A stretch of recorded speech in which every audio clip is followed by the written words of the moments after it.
Subscribe to Mufti Akmal Mujahid online and press the bell icon for more videos. السلام علیکم ورحمۃ اللہ وبرکاتہ۔ معزز سامعین، ہمارا دوست فلک شیر سوال کرتا ہے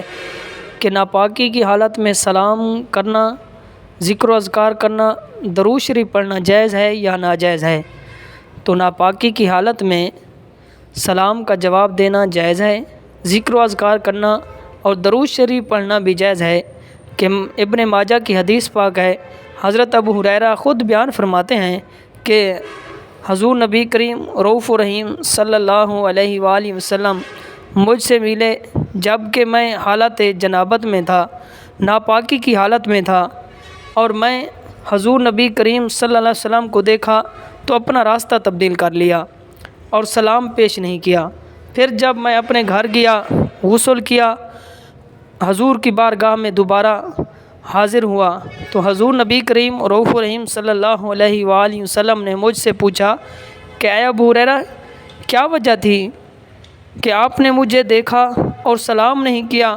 اور دوسرے راستے سے چلے گئے؟ تو حضرت ابو ہریرہ حضور کی بارگاہ میں عرض کرتے ہیں کہ یا رسول اللہ، یا حبیب اللہ، کہ میں ناپاکی کی حالت میں تھا تو میں یہ پسند نہیں کرتا تھا کہ میں آپ کو سلام کروں، ناپاکی کی حالت میں آپ کو سلام کروں۔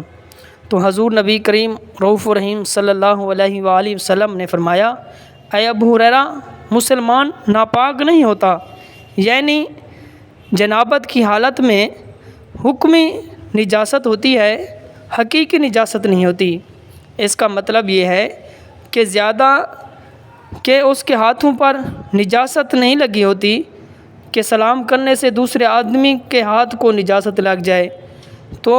نجاست کی حالت میں سلام کا جواب دینا جائز ہے۔ اسی طرح ذکر و اذکار کرنا بھی جائز ہے اور درود شریف پڑھنا بھی جائز ہے، لیکن بہتر یہ ہے کہ ذکر و اذکار کرنے سے پہلے، درود شریف پڑھنے سے پہلے انسان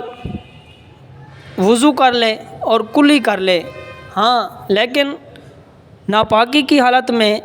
قرآن مجید کی تلاوت کرنا ہمارے لیے جائز نہیں ہے، ناپاکی کی حالت میں قرآن کی تلاوت کرنا یہ جائز نہیں ہے۔ امید کرتا ہوں کہ مسئلہ آپ کو سمجھ آ گیا ہوگا۔